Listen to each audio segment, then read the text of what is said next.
Welcome back. When we left off, we were reading Cupcakes. Now let's resume. Cupcakes, Chapter 2. Please don't do it, Pinky. When Dash regained consciousness, she found herself in a dark room. She tried to shake her head, but found that the taut leather strap held firmly in place. She struggled to move, but braces around her chest and limbs glued her to the rack, formed of a series of sturdy planks, which spread her legs wide apart. Dash's wings were the only part not tied down, and they fluttered frantically while she struggled to escape. As she writhed, Pinky jumped suddenly into her line of sight. "Goody, you're awake. Now we can get started," Pinky said gleefully. She bounced into the darkness, but quickly reappeared, pushing a small cart covered with a cloth. "Pinky, what's going on? I can't move," Dash said urgently. Well, duh. That's 'cause you're tied down," chided Pinky. "That's why you can't move. I didn't think you'd need to be told that." "But why? What's happening? I thought you said I was going to help make cupcakes." "Oh, you are helping. You see, I ran out of the special ingredient, and I need you to get some more." "Special ingredient?" Dash is now breathing heavily and started to panic. What special ingredient?" Pinky giggled and responded. "You silly." Dash's eyes widened, and her face contorted in fear. She started to laugh, and said, in a voice bordering on hysteria, "Oh, woo, you really got me there, Pinkie Pie. I mean, tricking me into thinking I'm gonna get made into a cupcake. I gotta tell you, this is the best prank yet. You're the best." Pinky only giggled even more. "Aw, thanks, Dash, but I haven't done any pranks today, so I can't accept your praise." Dash was struggling again. "Pinky, come on, this isn't funny." "Then why were you laughing?" Before Dash could answer, Pinky grabbed a cloth and whipped it off the cart. On the cart was a tray containing various sharp medical tools and knives, carefully organized and wickedly sharp, as well as a large medical bag. Dash was now in full panic mode. She started to hyperventilate, her mind raced, and she tried to reason with the pink pony. "You can't do this, Pinky. I'm your friend." "I know you are, and that's why I'm so happy I've got you here. We get to share your last moments together, just you and me." Pinky was skipping again. "But the other ponies will wonder where I am. When the clouds pile up, they'll come looking for me, and you'll get found out." Dash cried in desperation. "Oh, Dash," said Pinky, "don't worry. There are plenty of Pegasus ponies to take care of a few clouds. Besides, no one will find out. I mean, how long do you think I've been doing this?" And with that ominous statement, the lights suddenly came to life and revealed the rest of the room. "Oh no!" Dash reeled in horror as the image presented to her. The room was decorated with a typical but twisted Pinkie Pie flair. Colorful streamers of dried entrails fluttered around along the ceiling. Brightly painted skulls of all sizes were attached to the walls, and organs done up in pastels filled with helium were tied to the backs of chairs. The tables and chairs were made of bones and the preserved flesh of past ponies. Dash cringed upon seeing the centerpiece of the table nearest to her. The head of 4 foals, their eyes closed as if they were sleeping, were wearing party hats made of their own skin. With a thrill of terror, Dash recognized one of them as Apple Bloom's classmate Twist. Dash's eyes darted back and forth, and they fell upon a patchwork banner hanging from the rafters, made from several tanned pony hides. The words, "Life is a party," were scrawled upon it in blood red. Dash's attention was brought back by a party horn. Unfurling and tickling her nose, she gaped at Pinkie Pie, who was standing right in front of her. The party pony was wearing a dress quilted from dried skin, emblazoned with cutie marks on her back. On her back, flaunted 6 Pegasus wings of all different colors. As the earth pony skipped in excitement, her necklace of severed unicorn horns clacked together loudly. "Like it?" Pinky asked. "I made it myself.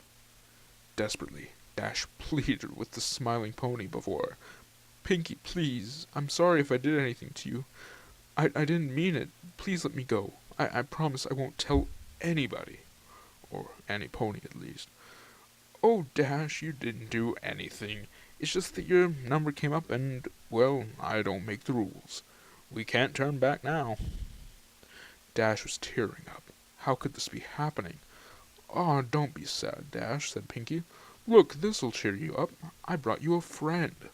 Seemingly out of nowhere, Pinky produced a brightly painted blue and yellow skull. It was about pony-sized, but it had a very defining feature. A beak. Dash gaped in shock. Is that... Hey, Dash, let's hang together. These ponies are lame-os. Dweebs, dweebs, dweebs, Pinky mimicked.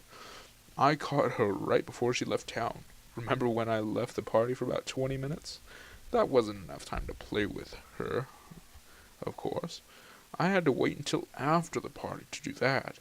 But boy, am I glad I did. It was worth it for the flavor alone. Griffins taste like two animals at once. It's amazing. I know she didn't have a number like everyone else in Ponyville, but when was I gonna get another chance to try Griffin? I probably should have asked where she came from so I could have gotten more. But I forgot. I'll tell you what, though. She was quite the fighter. Lasted a long time, which was a lot more fun for me. I got the chance to play with somebody other than a pony and try new things. It's too bad she had such a meanie mouth. She said so much bad stuff, I just had to take her tongue out. You know, bad language makes for bad feelings, Rainbow Dash. Dash didn't have anything to say. She just sobbed and writhed in her tight bonds. "Well," said Pinky with an air of finality, "that's enough reminiscing. It's time to begin." Putting down Gilda's skull, the pink pony gripped a scalpel in the cleft of her hoof and started walking over to Dash's right flank. Without any flair, Pinky placed the blade an inch above Dash's cutie mark and began a circular cut around it. Dash shouted in pain and tried desperately to pull away, but the braces held her still. Finishing the incision, Pinky grabbed a curved skinning knife from the tray.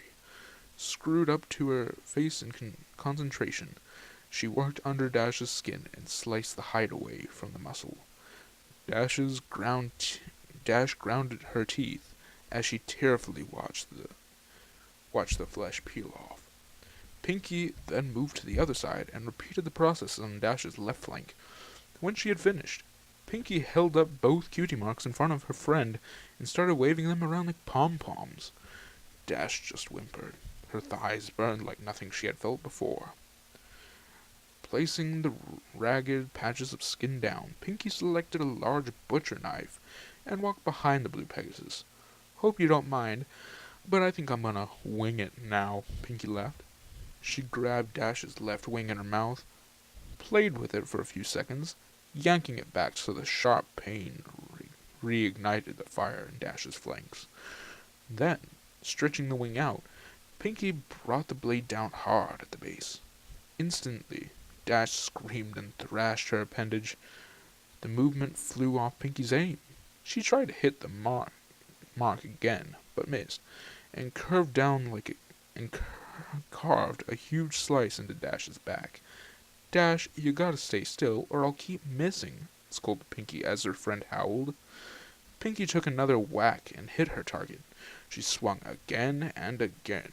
Blood sprayed into the air, but Pinky realized she wasn't getting anywhere. The blade just wasn't going through the bone. I guess I forgot to sharpen it. I'll try something else," stated Pinky matter-of-factly as she tossed the knife over her shoulder, embedding the blade in the table. Through the haze of pain and tears, Dash heard the sound of a metal box opening and closing. "Got it!" "Say, Dash, why do they call it a hacksaw? It doesn't hack. Hacking is what I was doing with the knife. This is a saw. I don't get it." Pinky placed the tool over the mangled flesh of the last attempt. Standing on her hind legs, she worked the saw back and forth with the front hooves. It sliced effortlessly through the bone and skin. The feeling of the jagged teeth grinding into her made Dash want to vomit. She watched numbly as her wing flew over her head and landed with a fluff on the table. Pinkie moved to the next wing and started sawing, but Dash didn't struggle this time. She'd given up trying to fight and focused on choking back screams of agony. Abruptly, the sawing paused. Pinkie was only halfway done, the wing hanging off by a sliver. "Hey, Dash," Pinkie piped up. "Think fast!" Suddenly, Pinkie yanked the wing as hard as she could. The bone snapped, but the blue pony's skin held, then tore away. The pull ripped away a long strip of flesh all the way down Dash's back to her rump. Her body seized at the unexpected trauma. As her pelvis tensed up, Dash felt a warm release between her legs, and her loud, unending melody of pain filled the room. Unable to catch her breath, she blacked out. Dash woke with a gasp. The stench of her urine filled her mucus-caked nostrils. As her vision swam into focus, she saw a very pouty Pinkie Pie removing a large adrenaline needle from her chest. Stomping her hooves, the frustrated Pinkie lashed out at her helpless victim. "Didn't any pony teach you any manners? It's very rude to fall asleep when somebody invites you over to spend time with them. How would you like it if I came over to your house and went to sleep? Oh, I'm sorry, Dash. You're so boring. I think I'll take a nap. You think I like always doing this by myself? Sorry.